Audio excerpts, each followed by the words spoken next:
Hello guys, how are you? I'm Hardeep Singh. Welcome back to your own YouTube channel. IELTS updates and recent exams. For more updates related to recent IELTS exam writing test topics, listening, reading, practice test, and speaking, you got guesswork. Please, guys, participate in everyday listening and reading practice test to achieve your desired band score in your actual IELTS exam. Please hit the like and subscribe button. Press the bell icon for the upcoming notifications. Don't forget like, subscribe and share my YouTube channel and my Facebook page, IELTS updates and recent exams. Part 1. You'll hear an interview conversation between a banker and a customer. First, you have some time to look at questions 1 to 7.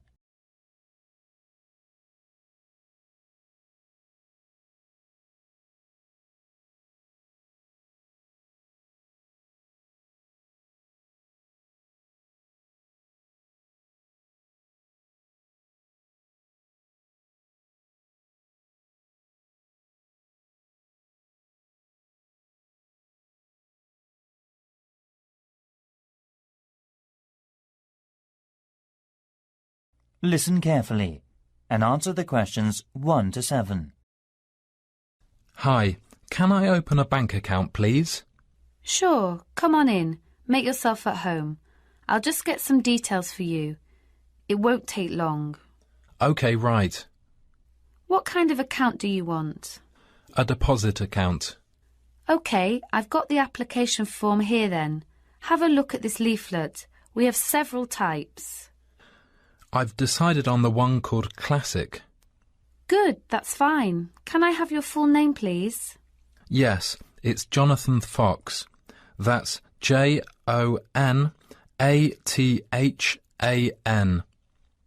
Oh, right. Thank you. And what's your date of birth, please? The 21st of January, 1970.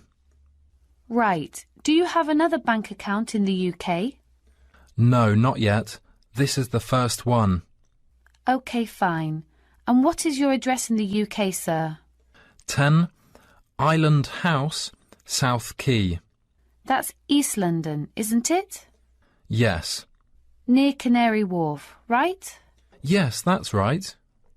How long have you been at your current address? Just around 1 month, actually. OK, that's fine. Can I ask for a previous address? Sure. It's Flat 3, Canada House, Queen Street. Is that all? Yes. That's Edinburgh, isn't it? Yes. Edinburgh. OK, thank you.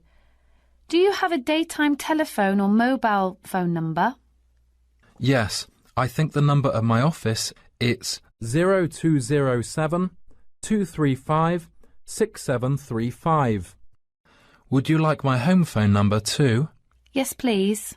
It's 0204 675 1222. Lovely. Before you hear the rest of the conversation, you have some time to look at the questions 8 to 10.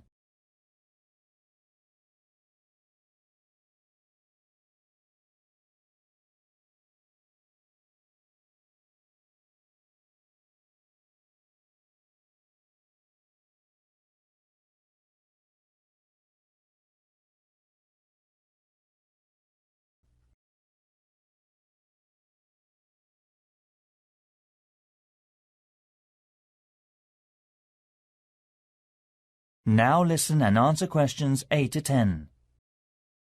Right. What do you do for a living in the UK, sir? I am working at an English language school in central London as a tutor. It's my main job. OK.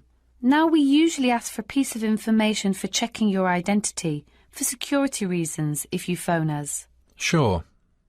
What name is your mother's first name, because it's less likely to be known? OK, it's Monica. Thank you. Yes, Monica. It's Russian. OK, good. And how much would you like to open your account with? I've only brought £1,000. OK, fine. How often would you like to receive bank statements? I won't be needing bank statements. What about an online banking service? OK, just a moment, please. Can I check in the box on the screen? Sure. I was also wondering about a mortgage service. Sure. Can you just wait a moment? I'll introduce you to a mortgage marketing manager. Thank you. That is the end of part 1. You now have half a minute to check your answers.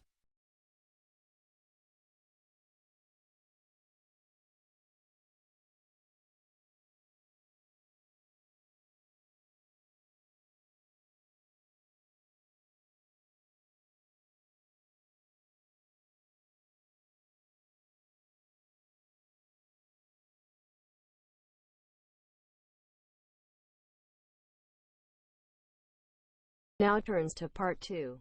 You'll hear a tourism program, The Elizabeth House. First, you have some time to look at questions 11 to 14.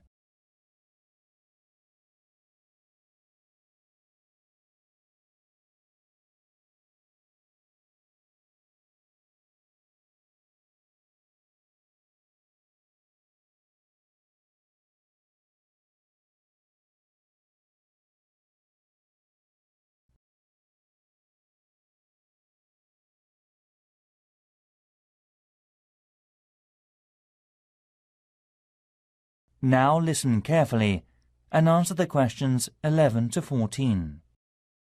Hi everybody. Good to see you again. This morning I'll tell you about the Elizabeth House in Canterbury, once home of the famous carpenter Jonathan Owen. He bought the house in 1965, although he had first seen it 5 years earlier.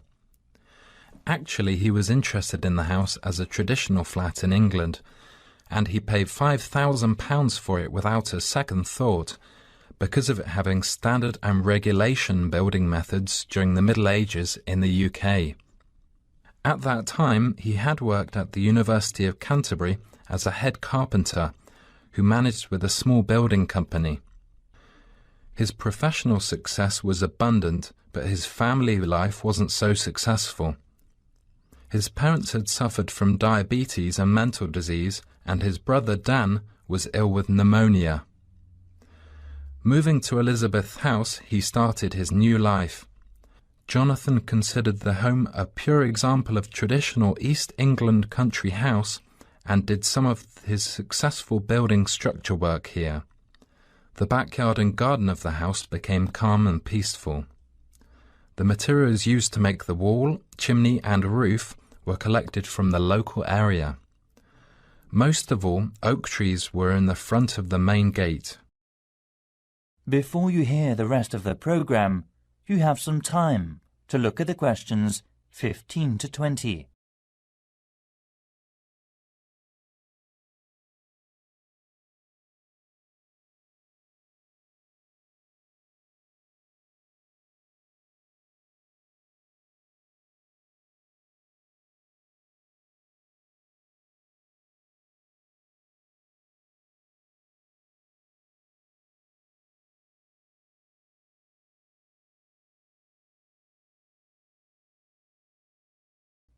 Now listen and answer questions 15 to 20. As you go up the path, there's the rose garden on your right, and you will find to your left an area which has interesting types of sunflower as well as some lovely carnation. It is known as the sun rainbow and was designed by his brother Dan, who had studied gardening arts in Paris. The next destination is the Japanese footbridge, with exotic Asian mountain plants and fruit growing on it. Follow the path round to the second corner, and on your left you will see the entrance to the pear tree, with its 200-year-old branches go through the path until you've reached the front of the house. Now I'll give you a couple of hours to wander around this lovely building. Your tour guide will introduce and explain about its history and viewpoints to you. If you need to buy any of Jonathan's handbooks or other souvenirs, you can enter the house where you'll find the shop, which is located between the path and the watermill. I expect by this time you may also be in need of a rest and some refreshments from the snack bar. If you have a break, there is a lovely walk down towards the River Cotton. This is the best view for visitors. You can cross the field which spreads along the path close to the windmill. In autumn, this area will open a small event or festival which is definitely worth a visit. It is familiar a good place for growing strawberries. Every season most of the residents are ready to make local produce. Also, the local council helps to improve the grape festival by promoting and marketing it through online and offline methods. Last year around 100 tons of grapes were harvested and sold at the city mall. We'll now have a good chance to see an orchard behind the house. That is the end of part 2. You now have half a minute to check your answers.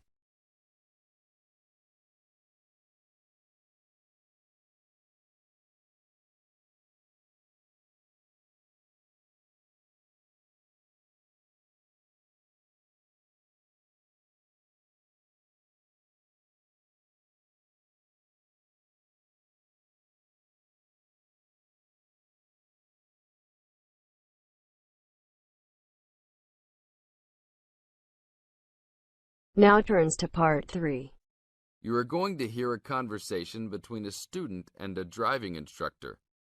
First, you have some time to look at questions 21 to 24.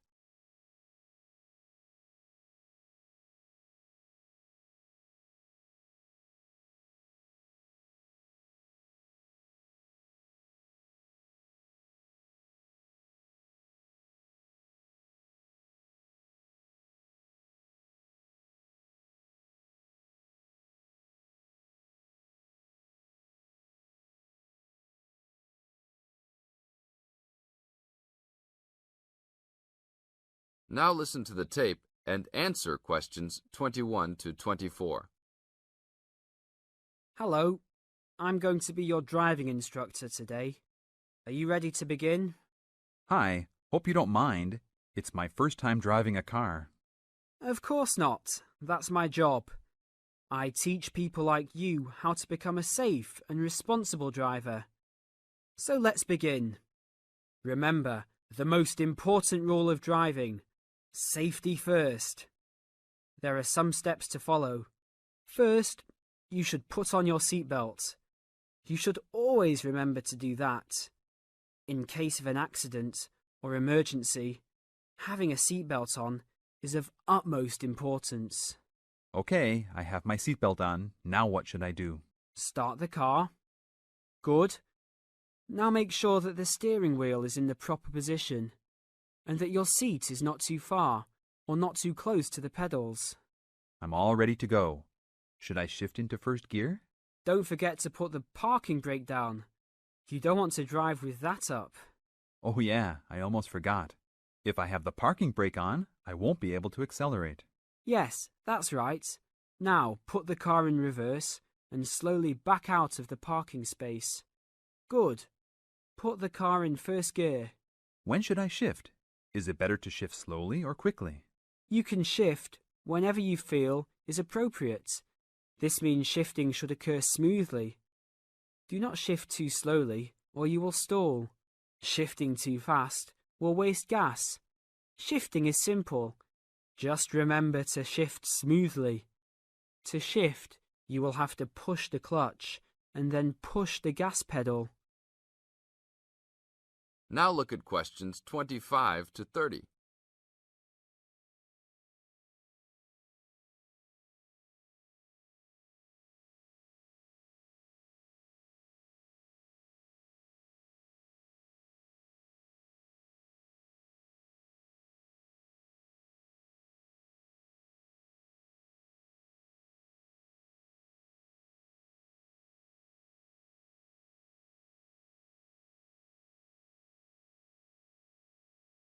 Now listen to the tape and answer questions 25 to 30. Remember, smoothly is the key to good shifting. Like this? Yes, that's good. Now, keep it slow. Don't drive very fast just yet. Be sure to constantly check your mirrors for oncoming traffic. Always be aware of everything that is around you, including 3 important things. Remember these 3: people crossing the streets, other cars, and bicycles riding next to you. What should I do if I see a yellow light? Well, it's always better to brake instead of trying to run it. But if you're travelling at a speed where it's impossible to stop in time, then you should try to make it across the intersection. But remember, you should always try to stop. It's the safest way to avoid an accident. Even if I have to brake very suddenly? Yes, even if you have to brake suddenly. What about if a driver behind me is going a lot faster than I am? You should always be ready to move to a slower lane if a driver behind you is forcing you to go faster than you are comfortable with. Never try to speed up to accommodate a faster driver. You could risk an accident or a speeding ticket. It's better to let him go. That sounds like good advice. Be careful. There is a sharp turn up ahead. Remember to brake before turns. Otherwise, you might flip over if your speed is too high going into a turn. Got it. I know that I should always try to observe all traffic safety. That's right. If safety is not your first priority, it will make driving very dangerous for you and other drivers on the road. Okay, park the car here. You did a great job today for your first day. I'll see you in 3 days. Thanks so much. I will see you then. That is the end of part 3. You now have half a minute to check your answers.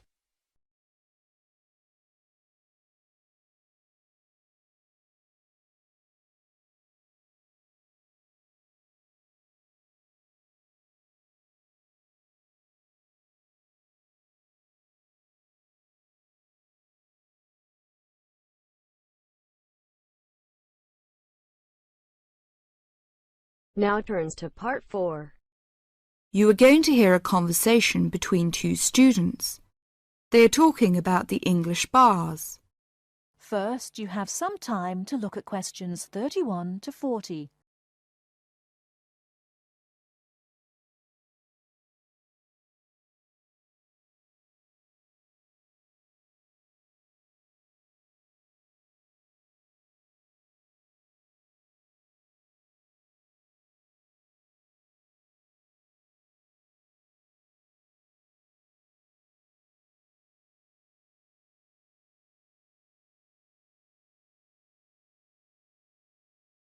Now, listen carefully and answer questions 31 to 40. Kevin, could you tell me something about the bars? I have never been to a bar. You see, Steve, my classmate, has invited me to go to a bar tonight. I see. You know, the word bar means a room in a pub. We say the bar when we mean the part of that room where drinks are kept. Soon after you go into the pub, you'll realize that nobody comes to the tables to take orders or money. Instead, customers go to the bar to buy their drinks. I see. People will go to the bar directly to get their drinks and don't wait for someone to come to take their orders. That's right. People don't queue at the bar, but they do wait till it's their turn. Oh, how do I pay? I mean, do I pay directly after I get the drink? Or do I have to wait till I'm ready to leave like I do in a restaurant?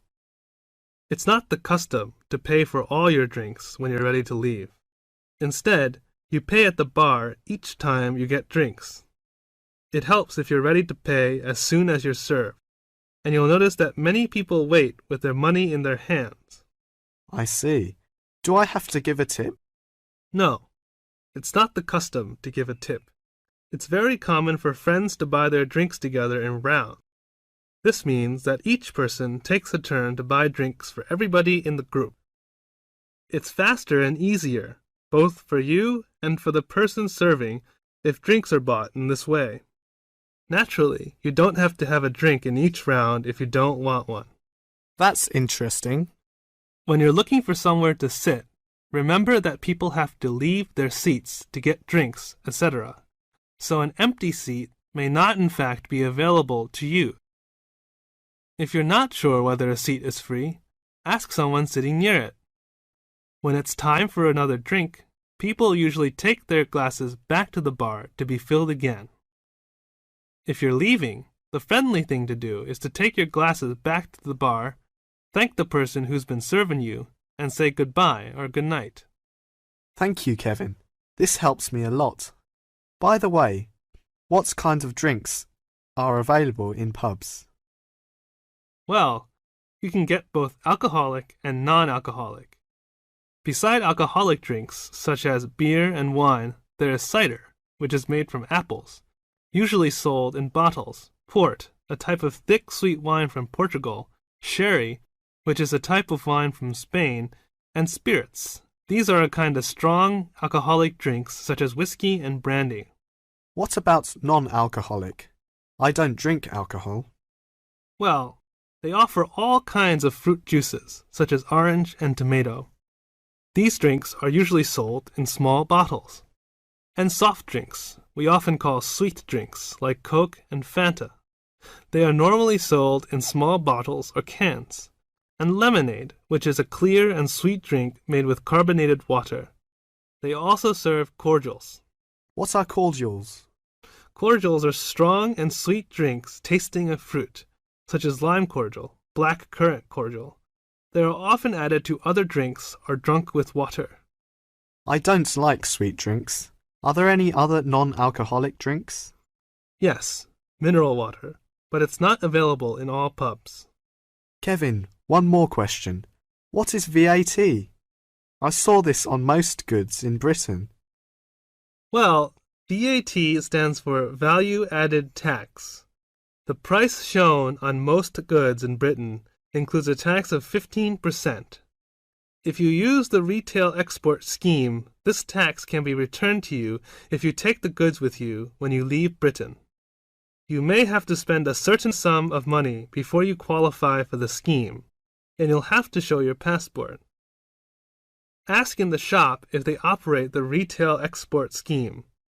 If they do, the shop assistant will explain how you can get the tax back and fill in a form with you. VAT is also charged on hotel, restaurant bills, theater, cinema tickets, and car hire. Are these refundable? No, it's not refundable in these cases. Thank you very much. I really learned a lot. That is the end of part 4. You now have half a minute to check your answers. So guys, don't forget like, subscribe and share my YouTube channel and my Facebook page. IELTS updates and recent exams. For more updates related to recent IELTS exam writing test topics, listening, reading, practice test and speaking, you got guesswork. Please guys, participate in everyday new IELTS listening and reading practice tests to achieve your desired band score in your actual IELTS exam. For more IELTS material, visit my official website www.ieltsupdatesandrecentexams.com. The link is given below in the description. If you need PDF files of latest IELTS material, then please join my Telegram channel. So guys, please write your score below the comment section. Again, thanks for listening. God bless you all guys. Stay tuned, stay safe.